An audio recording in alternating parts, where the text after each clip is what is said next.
2040 വിഷൻ്റെ ഭാഗമായിട്ട് Dubai government ഒരുപാട് plans മുമ്പോട്ട് കൊണ്ടുവന്നിട്ടുണ്ട്. അതിൽ ഏറ്റവും ഇമ്പോർട്ടൻ്റ് ആണ് എക്കോ ഫ്രണ്ട്ലി അല്ലെങ്കിൽ ഗ്രീനറി മാക്സിമം വർദ്ധിപ്പിക്കുക എന്നുള്ളത്. അതിൻ്റെ ഒരു ഉദാഹരണമായിട്ട് നമുക്ക് കാണാൻ പറ്റും. ഇപ്പോൾ റീസെൻ്റ് ആയിട്ട് ലോഞ്ച് ചെയ്യുന്ന എല്ലാ പ്രോജക്ട്സിലും ഡെവലപ്പർ എല്ലാ രീതിയിലുള്ള അമ്യൂണിറ്റീസ് ആവട്ടെ ഗ്രീനറി ആവട്ടെ മാക്സിമം ആഡ് ചെയ്തിട്ടുണ്ട്. ഇനി ഏരിയ വൈസ് നമ്മൾ എടുത്ത് നോക്കിക്കഴിഞ്ഞാൽ ദുബായ് ഗവൺമെൻറ് ഓൾറെഡി അപ്രൂവ് ചെയ്ത ഫ്യൂച്ചർ മാസ്റ്റർ പ്ലാനിൽ നമുക്ക് ഇതിൻ്റെ ഗ്ലിംസസ് കാണാൻ പറ്റും. അവർ ഒരുപാട് കണക്ടിവിറ്റി ആഡ് ചെയ്തിട്ടുണ്ട്, ഒരുപാട് ഗ്രീനറി ഏരിയ ആഡ് ചെയ്തിട്ടുണ്ട്, ഒരുപാട് കുട്ടികൾക്ക് കളിക്കുന്ന സ്ഥലങ്ങൾ ആഡ് ചെയ്തിട്ടുണ്ട്. ഇനി ആസ് ആൻ ഇൻവെസ്റ്റർ ഇത് നമുക്ക് എങ്ങനെ ബെനിഫിറ്റ് ആക്കാം? ഓൾറെഡി ഈ ഒരു പ്ലാന്റെ ഭാഗമായിട്ട് ഒരു ഏരിയയിൽ വരാൻ പോകുന്ന ഒരു സെൻട്രൽ പാർക്കിന് ജസ്റ്റ് ഓപ്പോസിറ്റ് ആയിട്ട് ഒരു സെമി ഗവൺമെന്റ് ഡെവലപ്പർ 45-55 പേയ്മെന്റ് പ്ലാനിൽ ഒരു കമ്മ്യൂണിറ്റി ലൈഫ് സ്റ്റൈലിൽ ഒരു ബിൽഡിംഗ് ലോഞ്ച് ചെയ്തിട്ടുണ്ട്. അതിനകത്ത് 1350 പെർ സ്ക്വയർ ഫീറ്റിന് താഴെയായിട്ട് നമുക്കൊരു 1 ബെഡ്റൂം അപ്പാർട്ട്മെന്റ് സ്വന്തമാക്കാൻ പറ്റും.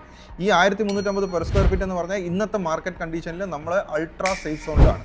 സോ ഇനി ഏതാണ് ആ ഡെവലപ്പർ, ഏതാണ് ആ ലൊക്കേഷൻ, ഏതാണ് നമ്മൾ എടുക്കാൻ പോകുന്ന യൂണിറ്റിൻ്റെ സ്പെസിഫിക് വ്യൂ, എത്രയാണ് നമുക്ക് വരുന്ന പ്രൈസ്, ഈ വക ഡീറ്റെയിൽ നിങ്ങൾക്ക് അറിയാനായിട്ട് ജസ്റ്റ് ഈ താഴെ കാണുന്ന നമ്പറിൽ കോൺടാക്ട് ചെയ്തോ, നമുക്ക് സംസാരിക്കാം. എന്നിട്ട് തീരുമാനിക്കാം 2040 വിഷൻ്റെ ഭാഗം നമ്മളാകണോ വേണ്ടയോ എന്നുള്ളത്.